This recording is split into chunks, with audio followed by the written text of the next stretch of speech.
of Fame. And guys on the defensive side of the ball, the Mad Stork himself, Ted Hendricks, Willie Brown, John Matizak, Otis Siskra, and Big Ben Davidson. So many great players, so many great memories. The NFC offense coming out here, and you know, Charles, Coach Madden always said that if he had one drive to win a game and he had to pick a quarterback, he would pick Kenny Stabler. But I think if you asked him to omit any of his Raiders players, there's a good chance the guy he'd select would be Brett Favre. Brett Favre is always smiling. He's always laughing. He's always talking to someone. He remembers that it's a game. And if it's a game, you should have fun. And Brandon, that always reminds me of a great movie line where one of the players was telling the coach, every time I say it's a game, you say it's a business. And every time I say it's a business, you say it's a game. With Coach, it was always a game. Down the right sideline, and touchdown! George Kittle, 78 yards. And the NFC strikes quickly for 6. When they drew that up, I don't think they envisioned it ending in a house call, but he got it and took it all the way home. Really impressive run after the catch, wasn't it? That was really special by him. But let's face it, in today's NFL, those tight ends are often former wide receivers or maybe even sometimes bigger running backs. They just put them in a position to get great matchup and make plays like that.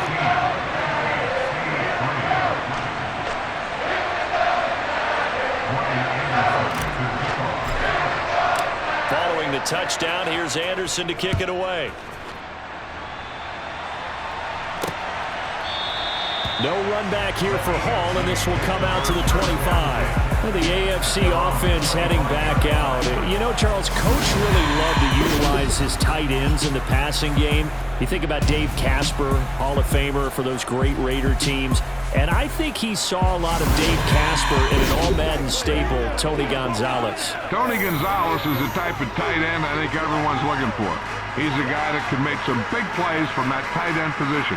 Let me tell you, you better make sure you have him accounted for on every play. And that's exactly right, because Dave Casper, he could shred defenses down the middle of the field. And that's exactly what Tony Gonzalez did in his entire career. A 14-time Pro Bowl selection. Only Tom Brady has more. There's 6 guys in the 15,000-yard receiving club. He's the only tight end in there. Tony Gonzalez, every snap he had to know where he was because he could make plays short, medium, and long, and often put the ball in the end zone. Charles, you think about all the success that John Madden had as an NFL head coach, and he had plenty, and we talked about it, including the 10 straight winning seasons, a Super Bowl title. But like any great coach, he also suffered through a few tough losses along the way as well. And Brandon, those tough losses came in high. Trying for Brown, and it's intercepted. Picked off by Jalen Ramsey. An unfortunate sequence there, trying to get points before intermission, but now the interception, and their opponents have a chance to possibly pad their lead. Yeah, they had an opportunity there, and they weren't able to capitalize on it, and that's something that could come back and haunt them later. They're begging their defense now to keep them from scoring before the half ends. Now the NFC heading back out. Hall of Famer Randy Moss, a part of this offense. And Coach Madden, boy, he always appreciated the ferociousness with which number 84 attacked the football in the air. As Randy Moss says, just chuck it up there, dog, and I'll go get it. And, Coach, boy, did he ever go get it. Over 15,000 receiving yards, 156 touchdowns. And how about this? From his rookie year of 1998 until 2009, those were his prime seasons, right? He led the league in touchdowns 5 times, but even more so, he showed us all how to go up and get it. Great body control. No one's ever done it better playing the ball in the air. The CD, we spoke of some of the Raiders' tough playoff losses through the decade of the 70s, but for one shining season, they put it all together, and that was 1976. You remember a 13-1 regular season, a memorable playoff win over New England. They dominated the Steelers 24-7 in the AFC title game, and then a meeting with the Minnesota Vikings in Super Bowl 11. Oh, Brandon, what a game that was. And he fires one that's intercepted. Picked off by the 8-time Pro Bowler Steve Atwater. And it's a good return here as he'll get all the way up close to the 35. He don't see this often. A quarterback of his caliber, 2 first-half interceptions. It's absolutely surprising because it happens so rarely. You're searching for what reason, what's going on out there. It's not just maybe the defense is playing well. Is his horoscope off? His biorhythms? What is it? You went horoscope on us, David. Well, I was thinking maybe REM sleep was off. I'm trying to come up with something. Anything, right? And he'll take this to the other side of midfield before going out of bounds. First play of the drive, a success, 19 yards. A 1st and 10 here, and you know, if they could just get 3 out of this, something about whittling it to a 1-score game at half that might provide a psychological boost. To the sideline, and that is a heck of a catch as he was able to get both feet in.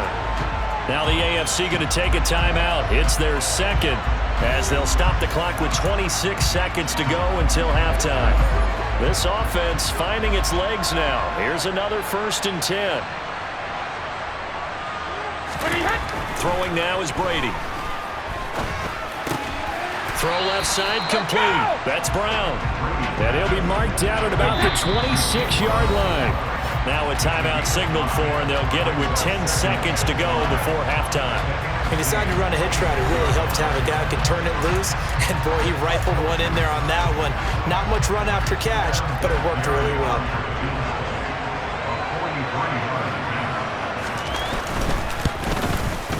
Vinatieri's kick is good. And a second field goal here cuts their deficit to 14-6 now. Well, still some climbing left to do to get back to even, but forcing a turnover and getting the field goal there, that's a small step toward erasing the early deficit. Absolutely. That interception field goal, that's the beginning of what they hope will be several steps towards erasing that deficit and building a lead of their own by the time this game is over.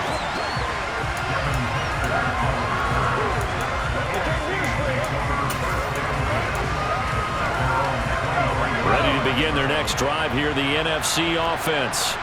And they'll have time for one play. There's 2 seconds on the clock. Going for the deep ball. And this is incomplete. Oh, he looked like... So we're at halftime with the John Madden Legacy game, and now we present a special tribute to the man of the hour, narrated by the Raiders' own Trey Mosley.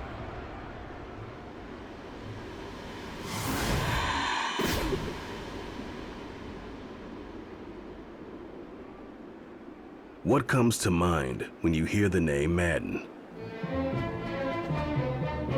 Is it the coach who led the Raiders to their first Super Bowl victory? Perhaps it's the broadcaster who entertained millions of fans. Or maybe it's the video game known simply by his name. But no matter what comes to mind when you hear the name Madden, everyone thinks of one thing: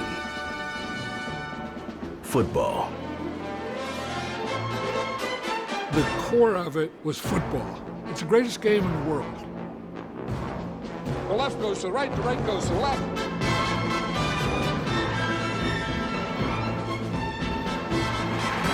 Madden is on the field. He wants to know if it's real. John Madden goes on the shoulders of his players.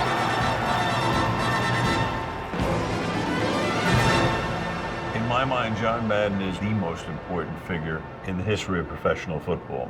Show me somebody else who did it on 3 levels the way John did it. There's nobody.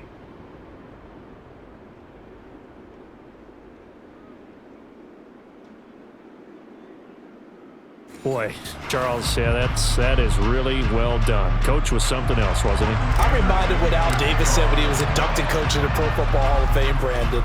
He loved the game. He loved his team. He loved the Raiders. He loved this league. And you can see it with everything he does. No doubt. But it's quite possible, though, that now he would say, hey, enough of that. Let's play some football. The second half forthcoming from Oakland. Brady now on first down. It's complete to Brown, right side. And he'll be upended at the 28-yard line. Just a 3-yard gain there. So now, Charles, to pick up the story we've been telling, John Madden at 42. He just completed a 10-year stint as the coach of the Raiders. He wants to step away a bit from the grind of coaching, but he doesn't want to step away from the game of football. So he ends up signing on with CBS in 1979 to try his hand at broadcasting. And much like his coaching career, he was pretty much an instant success. Partner, he really connected with the people right from the start, and people may not remember, he wasn't even on the #1 team in the beginning. He worked his way up. But the same things that made him a great coach made him a great broadcaster. The ability to show the big picture, yet break it down into the details. That's what he did with his teams. That's what he did with the people. That way, he was simple to understand, yet insightful for viewers. And he did with that big personality that he had, one that connected with everyone. Officially, that'll go as a 52-yard punt. Not too shabby. And the NFC will take over 1st and 10. The offense for the NFC ready to get their next drive started. And both of these defenses have been stifling these last few drives offensively. Just not able to get anything going, so what needs to change? I think a lot of the guys will go back and review, so to speak, because everyone has someone assigned to how did each play work. Okay, what do we use that kind of worked for us during this game? Try and get back to some of those plays, as well as the possibility of showing something you haven't shown already in this game and trying to change things up. We'll see if they take the advice of Mr. Davis. And they'll get him down after a pickup of 8, 2nd and 2. So for Coach Madden, Charles, by 1981, his broadcasting career is really taking off. He's elevated to the network's #1 booth that calls all the big matchups. And he gets the plum assignment of calling Super Bowl 16, 49ers and Bengals, and he's teamed up with Pat Summerall. And that pairing ultimately would go on to be one of the most influential in sports broadcasting history. Influential not just in us listening to them. Remember, they went out and called 8 Super Bowls together. But how they put together kind of the template that all of us broadcasters follow now. Sitting down with the head coaches and the quarterbacks and the stars of each team before a ball game to get extra information. And the way that those two paired together, Pat Summerall, short, concise, to the point, and turned it over to Coach Madden to fill in all the big details. On 1st down, Favre. That's going to be caught by Samuel. As you mentioned, CD, talking about John Madden, the broadcaster, he called 8 Super Bowls with Pat Summerall, 3 more with Al Michaels later in his career. He spent nearly 3 decades in the booth all told. And not only was he beloved for his mannerisms, we know that, but he was an innovator as well. Yeah, Brandon, you're talking about things like the telestrator, which totally became identified with him, and now it's a staple for all analysts to have in the booth. And then you think about things like turducken on Thanksgiving, when he used words like boom and pow. He helped create the All-Madden team. He was a very popular commercial pitch man. And even the Madden Cruiser was unique, and you had to be someone to get a ride on it, too. Back now here on EA Sports. It's AFC football, but they trail here as we begin the 4th quarter.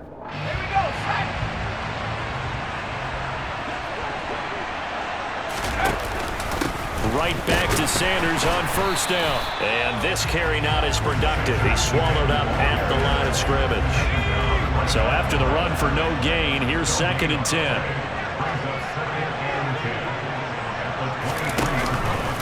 Another run here with Sanders.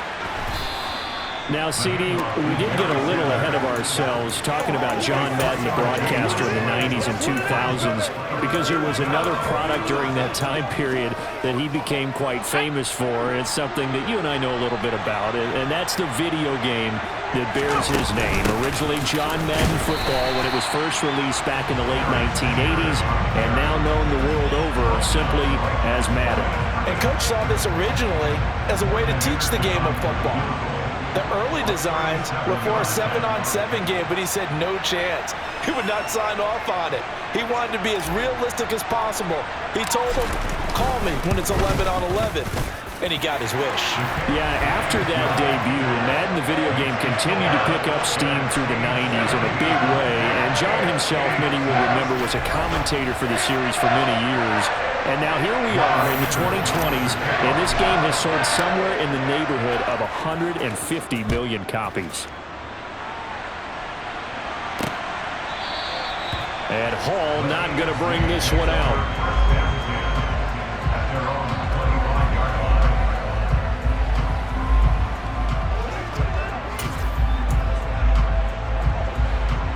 offense for the AFC set to go now.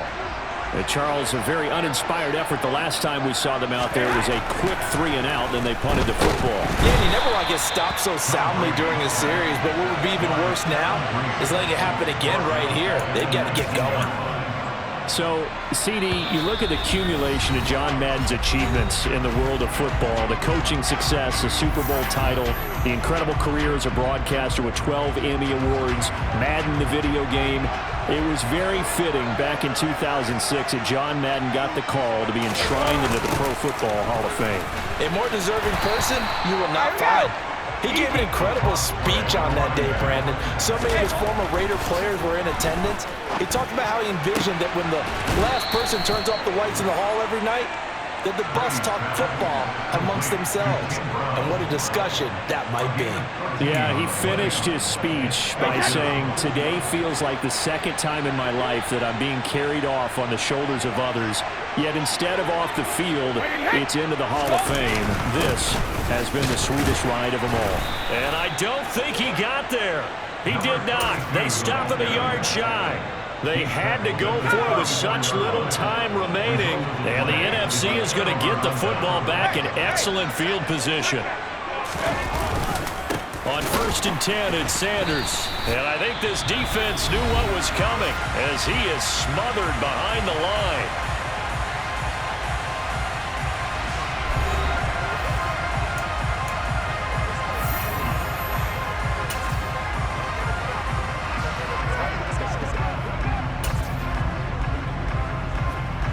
Second and 12, and you'd have to assume another all-out effort to stop the run is coming.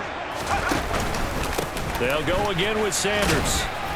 And this time not quite to the 30. He'll be down at the 31-yard line. Now the AFC going to take a timeout. It's their second, as they'll get it with just under 90 seconds remaining. They need to get this to the 24 on 3rd down.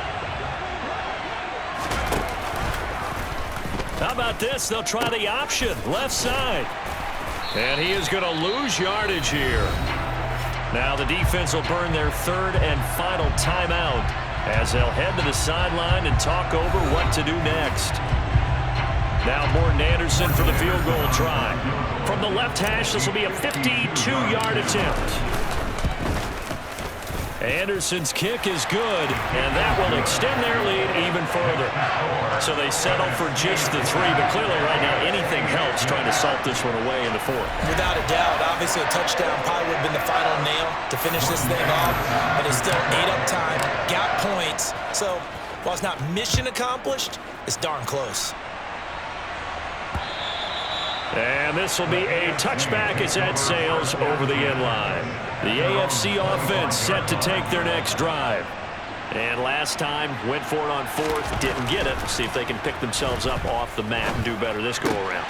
Sometimes I have this vision of coaches writing notes to themselves before a game, and sometimes that note says, be aggressive, stay aggressive. Maybe that's what we saw in the last possession. Yeah, they were very aggressive. This time, will it result in points? We'll find out.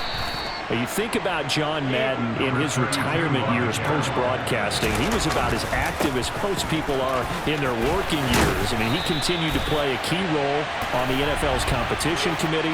He was available to a wide range of people as a tutor, as a mentor. He continued to teach the game of football to all who would listen.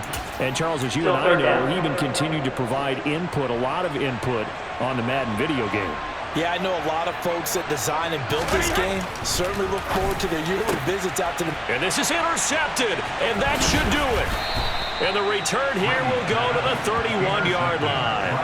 For this defense, CD, that's kind of the icing on the cake here as we get to the end of this one. And didn't you feel that they weren't just going into total prevent there? You know, they had the lead, and sometimes you fall back and you lose your aggressiveness. Not in this case. They were still making a play on the football, and look how that one turned out. They may have salted this one away.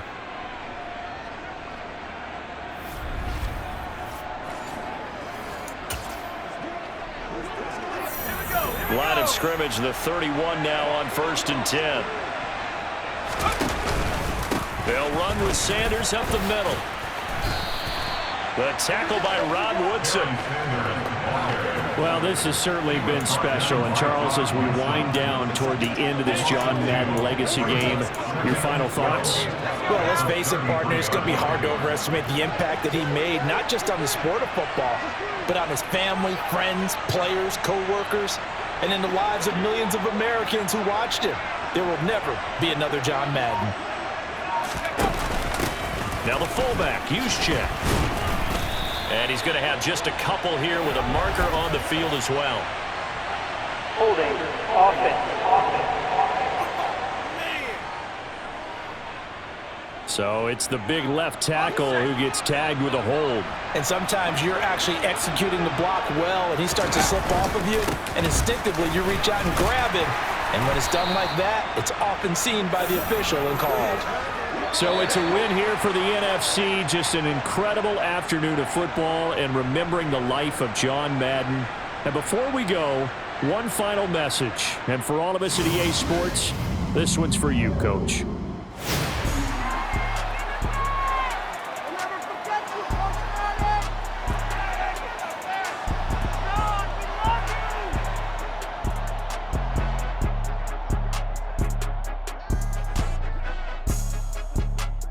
I just say this, I thank you all very much. This has been the sweetest ride of them all.